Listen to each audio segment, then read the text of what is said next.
Our next talk is titled OVSDB, Use It to Configure a Switch or Track Your Stamp Collection. I don't know where that title comes from.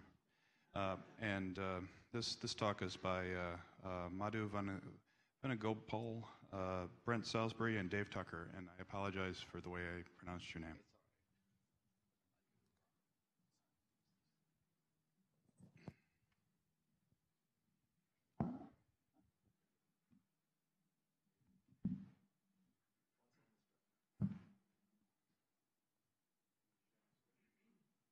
Yeah, I'll share the screen. Yeah, sure.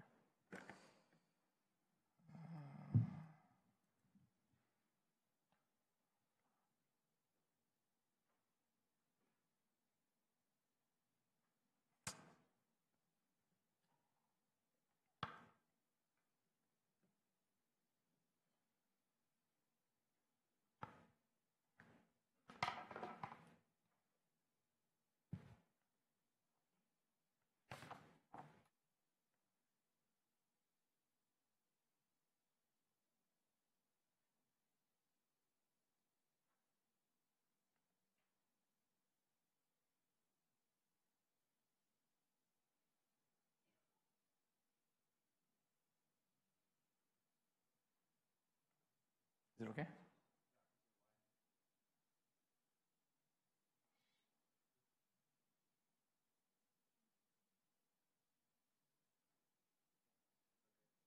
All right.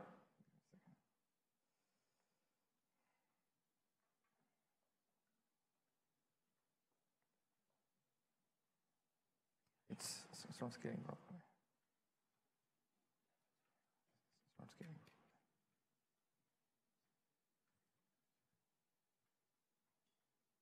No, it's fine. Yeah, perfect.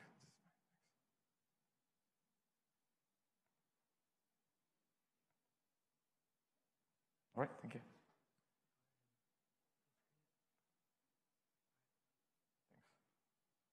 Sorry about that, guys. My name is Madhu. I represent Socket Plane. Prior to that, I've been working on OpenDaylight for a year. And I've been working on OVSDB as OVSDB project. Myself, Brent, and Dave, we are all in the same project working from Red Hat on OpenDaylight. So there was an interesting discussion happening like early this year when OpFlex was released, right? And folks were discussing on Twitter, like, hey, what is OpFlex? What is OVSDB? What's the difference, right? At the time, very interesting discussion, of course. And our favorite Ben, actually, he gave this comment on the Twitters, right? He says, OVSDB is nothing other than now we can stamp a stamp collection, right? So I knew it, most of our friends knew it, and the community didn't at that time, right? So we tried to educate the community stating, hey guys, OVSDB is a very general protocol, simple, elegant, excellent protocol that we must all use it, right? So why are we confusing ourselves with OpFlex and OVSDB and multiple stuff when we have a rock solid, great protocol right there for us to make use of, right? To control OVS. So this is part of the education process, right? So you guys are smart, you guys know that, but many folks out there who would like to know more about what is OVSDB, how it is used, and what we have done from an user standpoint, right? How we use OVS, how we manage OVS, not from a control plane standpoint alone, also from a management standpoint. So that's this talk about. I wanted to go into a bit more details on what is OVSDB, but not bore you guys by showing a lot of JSON files right here. Thank God we have an RFC here. So it's not a draft, it's an RFC. It's great. Thanks, Ben. I still remember the cakes that you guys had for the RFC 7047, and yeah. So OVSDB is a management protocol. So if you look at the RFC, this is the picture that it's very important to understand where the controllers could be NSX, or it could be OpenDaylight, or even ONAS, right? Yesterday somebody was asking about ONAS, wouldn't they have OVSDB, right? So I spoke with Thomas. We will contribute the OVSDB Java plugin that we wrote to ONAS so that they can also be OVSDB enabled, right? So the idea here is SDN controllers today, right? We all know about OpenFlow. It's meant for control channel, right? You program flows, from there on OpenFlow takes over and start forwarding traffic. OVSDB, on the other hand, takes care of all the management configurations, right? Like whatever you do today with OVS VS Kettle, you can do it remotely from your controller or any application that can talk OVSDB. So again, a different view to the same answer is that what is OVSDB, what is OpenFlow? OpenFlow is a control plane protocol. It's analogous to BGPs and OSPF and that we know as control plane, while OVSDB is a management protocol like netconf, restconf, all the APIs that the vendor companies have today. It's very similar to that. Just that it's awesome. And that's the big difference. It's awesome, really. Right?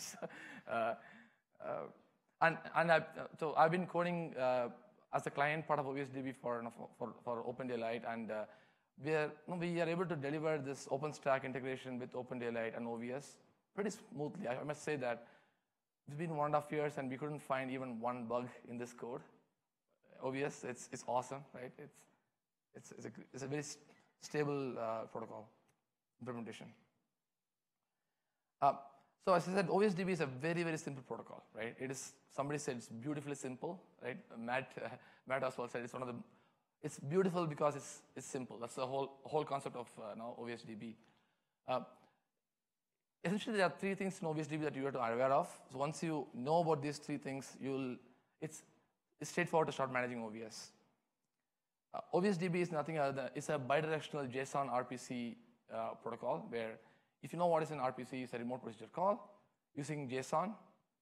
Pretty much that's it, right? On top, it has defined these specific methods on how to call these JSON RPCs. What are the methods supported by the OVS or any device that supports OVSDB? That's pretty much it. And OVSDB is a schema-based approach. It's not specific to OVS, right? So that's where people get confused, where now OVSDB is an OVS-specific protocol and it's OpenFlow mixed up and all those things, right? It's not true, where OVSDB is a schema-driven approach where you define the schema in the device which supports OVSDB, and the OVSDB protocol is going to take the schema and communicate with the corresponding client or the controller, and then from there on, you take over from there, right? So I'm going to go show an example of how the Open vSwitch, as we know today, supports the Open vSwitch schema. And we also have a hardware-vtep schema, which is used by all the hardware offloading entities, like I think Arista, Cumulus, and they support those things, right? So all the NSX integration with the hardware-vtep is using the OVSDB's hardware-vtep schema. End of the day, the protocol is the same. This schema makes a difference, actually. And as you guys see, it's a database. It's a DB database. So it supports all the standard database operations like select, insert, delete, modify. Exactly that we know of using SQL is exactly that here. So pretty much that's it. OVSDB is very simple, just 3 things, master it, and off we go. So the first bullet is JSON RPC. For those who don't know JSON RPC, this is it. So it's like we have it's a JSON message with an ID. It can be a string or integer or a UID, whatever it could be. We have a method and params. Regular RPC, right? And response is a result and error. Pretty much that's it. If you look at one of the methods of OVSDB, getSchema is a method. So we use getSchema, params is saying, hey, which schema I want to read?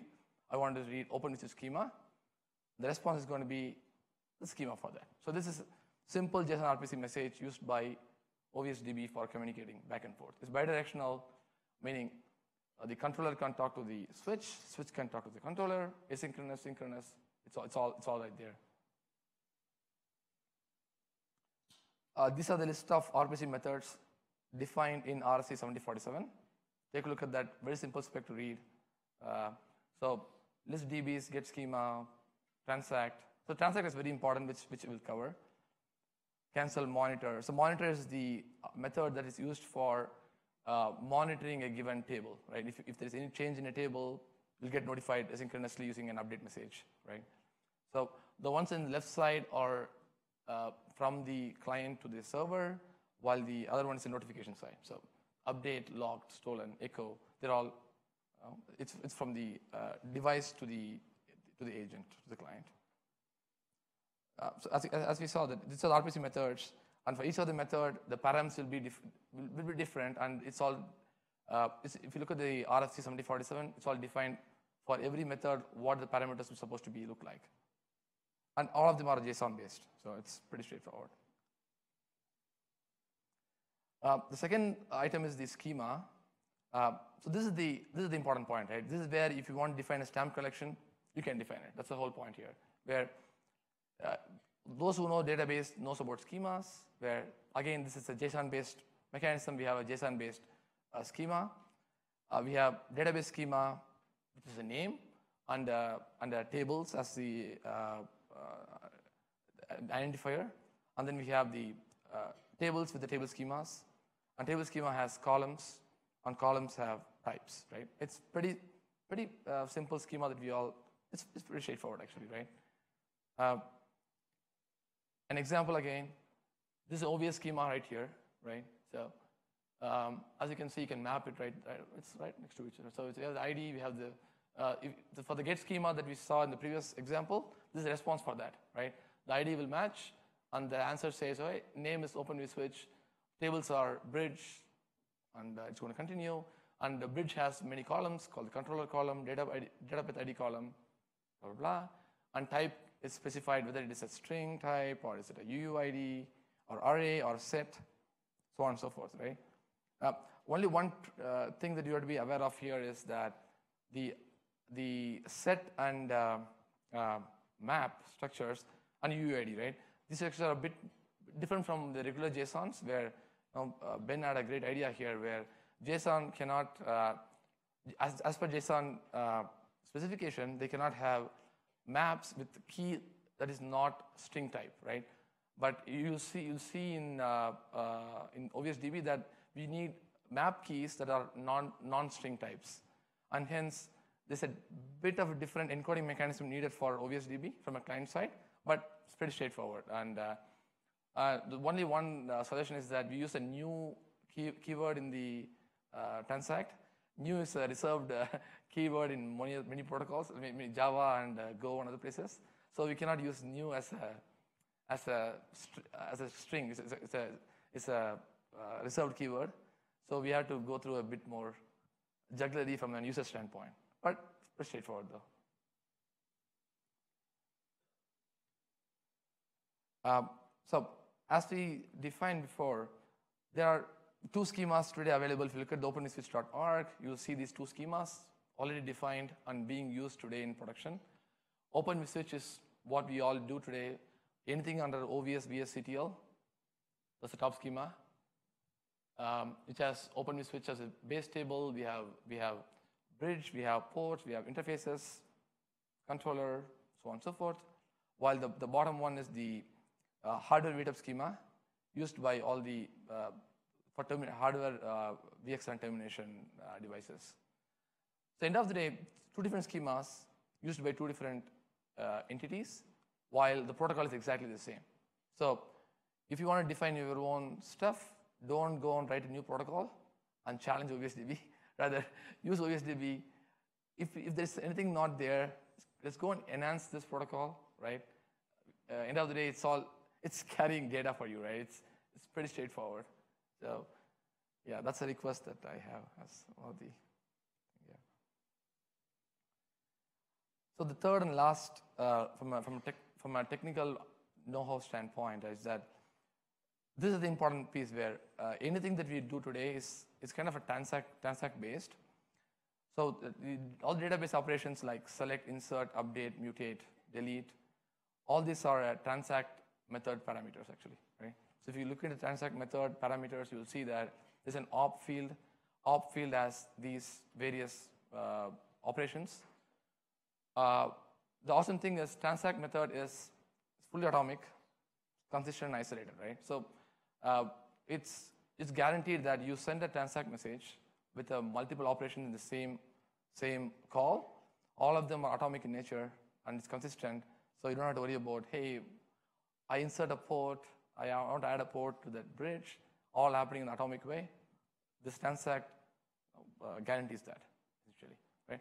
So this is a JSON message. If if you do a wiretap between the controller and the OVS device, you will see something like this, where here is doing a transact, updating a port, updating a bridge for the given port, and we are doing a comment, mutate. We're doing a lot of stuff right here, right? And all of this covered under the same transact message, right? So being consistent and atomic,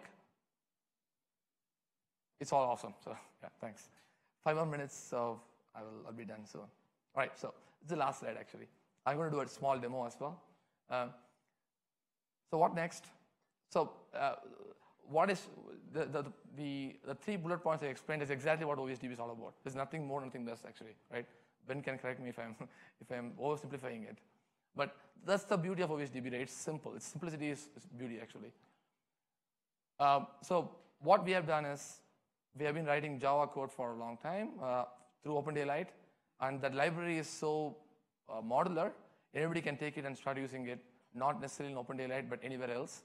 And that's why owners can start using it as is without no code change required.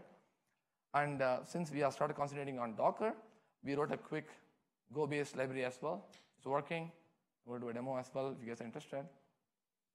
And if you want to develop your own stamp collection, clone the OVS, look at the schema. Schema is defined in these 2 directories, and start hacking. Right? That's as simple as that. There's nothing more to say here actually. So since I have 2 minutes, I'll just do a quick demo, and I'll be off. Oh, yes. Can you guys see it? You don't have a choice. I can't even zoom it.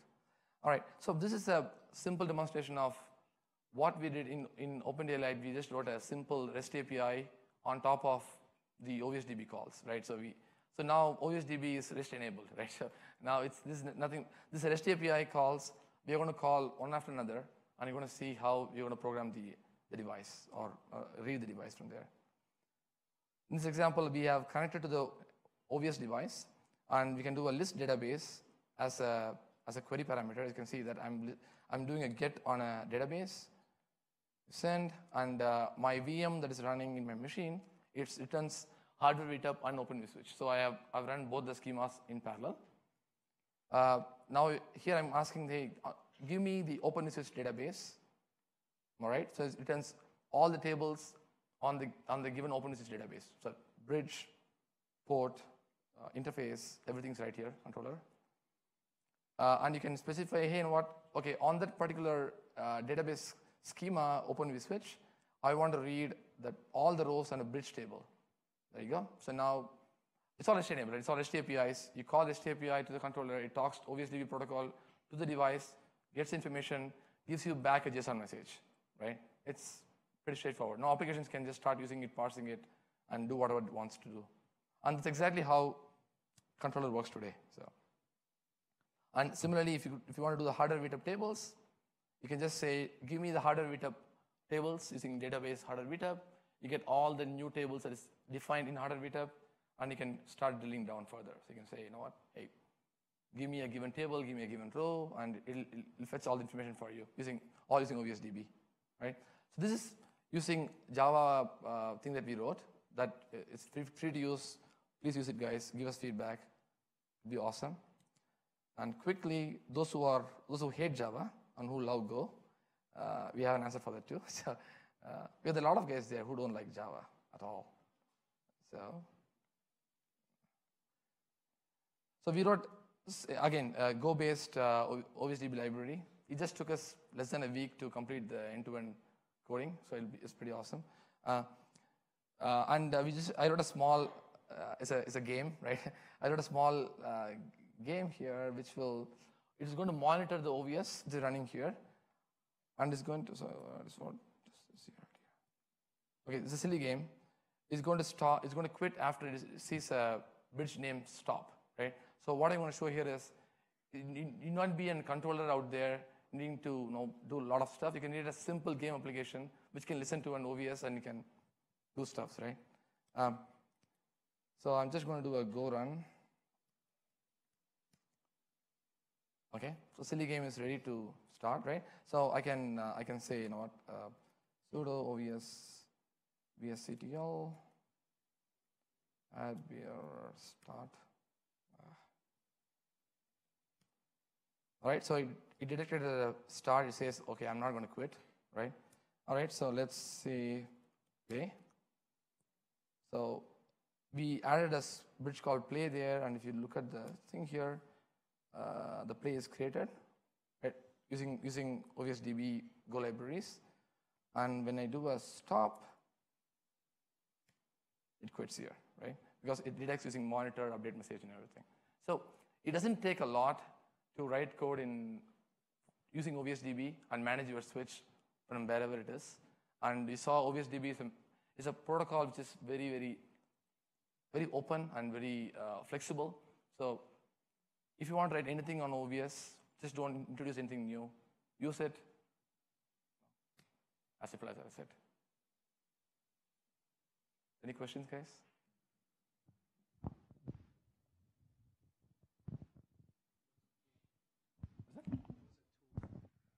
So what was the tool you were just using to pull OVSDB? The UI tool? Oh, it's called Postman. Postman is a tool available in Chrome. So it's pretty cool. You can just put the REST APIs. It's going to give you answers for that. This is Roxana from One Convergence. The question I have is, you mentioned for the Open Daylight project, you chose to use OVSDB instead of OpenFlex? No.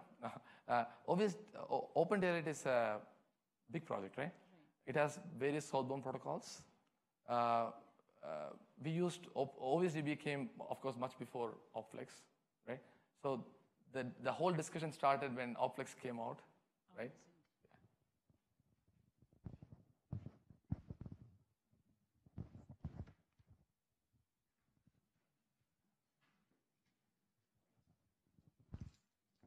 I don't know, maybe this is a silly question. I've been wondering it for a couple of years, though.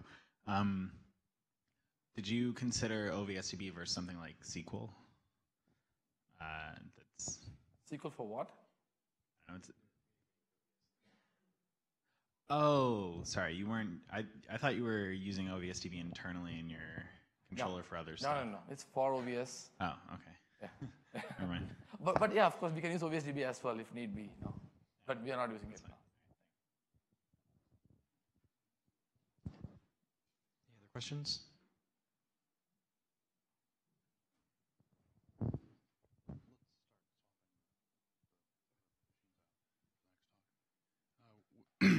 We have time for a couple more questions. Okay, there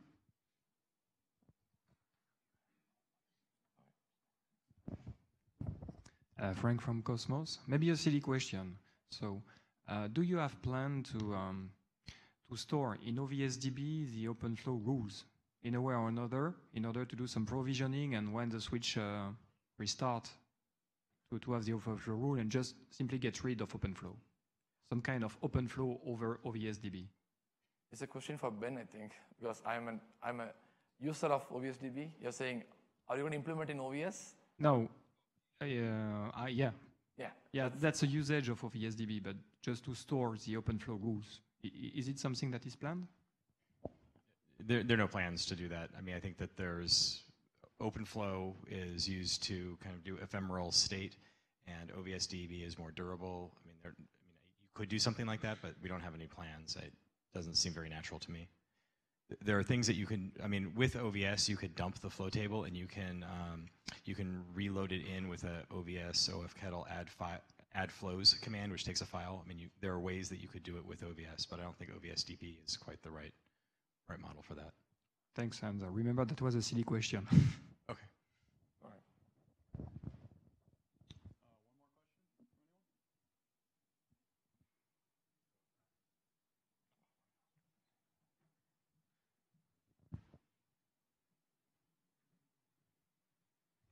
Florian Odell from Red Hat. And again, sorry to keep insisting on a stupid or a silly question, but so OVSDB is not the right place, but are there any plans or any rationale for having layer 3 rules persisted just like OVSDB?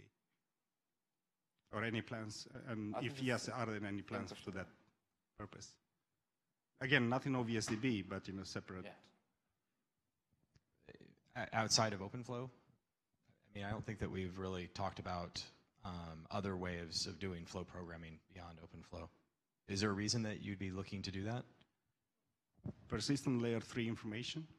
So, okay, so this is, if we put it this way, OVSDB is a way to persist layer 2 information, right? And the use case would be the same, but for layer 3. Again, not in OVSDB, because that would be not the natural place, but. Okay, yeah, I mean, do you have any thoughts, Ben? I mean, I just don't think that that's a model that we've particularly looked at. Well, it's a database. You can use it to store L3 information as well. That would be fine with the database. Database should be fine. Yeah. I guess I would be glad to hear a more specific proposal, but this is probably not the best place to talk that through. We can talk about it. I'm happy to do that.